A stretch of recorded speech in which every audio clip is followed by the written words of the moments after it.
Welcome to Fun and Games Side Quests. Every episode is a different host sharing a video game they love and why they love it. Hello, I'm Sam Perez. By day, I am a mild-mannered actuary, and by night, I spend a lot of time thinking far too much about anime, video games, and other such nerdy topics. Today, I'm going to be talking about Borderlands 2 by Gearbox Software. The first Borderlands game is known for its colorful art style, its irreverent toilet humor, and essentially inventing the looter-shooter genre of games. It's hard to understate the influence of this series because its mechanics and tropes are on full display in current blockbuster series like Destiny and The Division, and the series itself is still alive and kicking, with Borderlands 3 coming out just last year. And while later games in the series have improved on mechanics and polish since Borderlands 2, this particular entry is always going to have a special place in my heart. It's still an excellent game mechanically, and I think it's also a singularly wonderful achievement of video game storytelling. The influence of the gameplay itself has been discussed to death in other media, so I'm not going to spend too much time on the details there. But, needless to say, the game's a masterpiece of the pre-Games as Service era of Diablo-like RPGs. Borderlands 2 mastered the steady stream of tiny dopamine hits you get as you open a hallway full of tiny chests, or check the stats of a randomly generated gun, or watch a downed boss explode into a fireworks display of different rarities of loot after a long coordinated raid battle.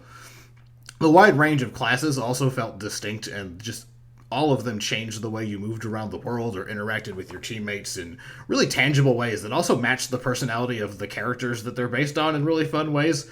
Whether you're the magical siren that can shoot elemental damage or even play dedicated support, or the quirky inventor that fights with a robot companion, or the commando who eschews all of the fancy gimmicks and just feels like a Call of Duty hero. And then the randomly generated guns end up with personalities of their own as the weight, effects, and synergies with your character build change. I distinctly remember the first time I out-leveled one of my favorite legendary guns. I felt a tangible feeling of sadness as I put this gun away in the storage locker to pass on for a future build. And so just the excellent execution of this Diablo with guns genre is why I happily spent 400 hours on this game. But it's not why I've spent maybe that many more thinking about this game. So the first reason that Borderlands 2 has a permanent place in my brain is just for the memories it gave me with friends and loved ones. I had a character save file for every possible combination of friends that could have been online at a given time, and I have wonderful memories of playing this game and spending time online with my friends. A lot of this is because of the really cool design of Sanctuary, the game's hub town. So in between missions, the layout and features of this town created this atmosphere where we would all spread out and we'd be individually testing our guns on the practice dummy, respecking our characters, playing the slot machines, or just climbing up on the tall roofs of the buildings while chatting with each other over the headset about life and whatever we had going on.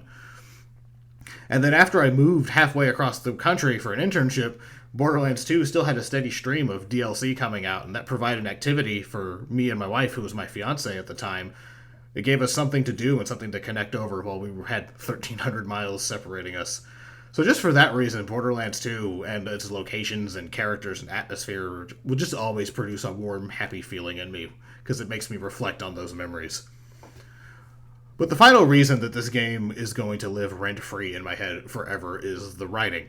And this might come as a surprise to those of you who associate this property with just internet memes and raunchy puns, but hear me out. The game takes place on the planet of Pandora, which is an inhospitable planet filled with hostile monsters and extreme environments in which, aside from the occasional stable settlement, the planet is in a perpetual Mad Max-like state of just might makes right anarchy. The events of the prior game unleash stores of a new element called Iridium, which leads to a megacorp named Hyperion colonizing and mining the planet to extract the resources for the weapons that they manufacture. And so while this plot's not particularly deep or complex, the picture it paints of just a megalomaniacal capitalist ruining the lives and environments of an impoverished but diverse population to increase their profits at any cost is a stark and surprisingly deftly executed picture. The citizens of Pandora who have managed to eke out some kind of living often represent a surprisingly diverse array of races, sexualities, and physical abilities, notwithstanding the Mad Max-style psycho imagery, which is a thing. But with these characters, the writing enables them to participate in the comedy, even often in ways that would not be possible if the character were a cishet, white, able-bodied dude, but manages to never make them the butt of the joke in a mean-spirited way, instead focusing on comedy from their environment or punching up at the people and companies that are causing their plight. And this cast is troubled, it's violent, it's ridiculous, but it has just a charm to it. And there are so many quotes from this game that are part of my lexicon even now. And then all of these characters are starkly contrasted by the antagonist, Handsome Jack. Jack is the CEO of Hyperion and has fully convinced himself that the genocidal campaign he's undertaking is bringing peace, order, and civilization to this savage planet of bandits, which is his favorite term for literally every inhabitant of this planet. And he believes that this justifies the level of cruelty that he operates in this quest. And the impact of this character is immense and is owed mostly to the incredible performance of Damian Clark, who portrays this character in a way that is both just gut-bustingly hilarious and over the top, while simultaneously being deeply, deeply disturbing in the deluded self-righteousness of the cruelty that he operates with.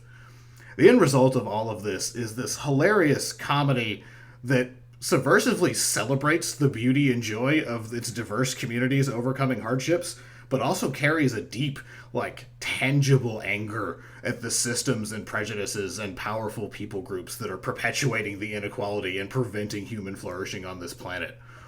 And just the honesty and rage underneath such a strong layer of irreverence and silliness is something that I have not seen equaled before or since this game. So even if Borderlands 3 has spoiled you in a way that makes it impossible to live without ledge climbing, because the movement in Borderlands 3 is so good. Oh my god, it's so good. It's so much better than 2. But even with that, Borderlands 2 is worth spending time with, just to experience this singular combination of comedy, compassion, and biting satire that the writer Anthony Birch accomplished. And then all of that is on top of an expertly polished looter shooter that will delight anyone who's ever been brought joy by watching a small number turn into a big number.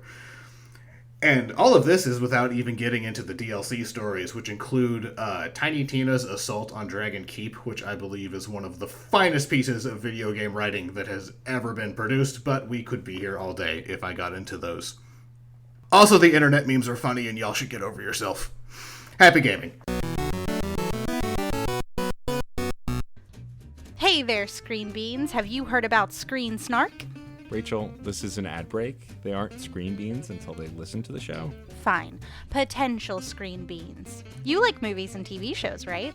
I mean, who doesn't? Screen Snark is a casual conversation about the movies and television shows that are shaping us as we live our everyday lives. That's right, Matt. We have a chat with at least one incredible guest every episode, hailing from all walks. We've interviewed chefs, writers, costumers, musicians, yoga teachers, comedians, burlesque dancers, folks in the film and TV industry, and more. We'd be delighted for you to join us every other Monday on the Certain POV Podcast Network. Or wherever you get your podcasts, fresh and tasty off the presses. What? That's not... Can I call them Screen Beans now? Fine. Screen Beans! So tune in and we'll see you at the movies or on a couch somewhere. 'Cause you're all Screen Beans now. She will be mine. Aurora. CPOV. CertainPOV.com.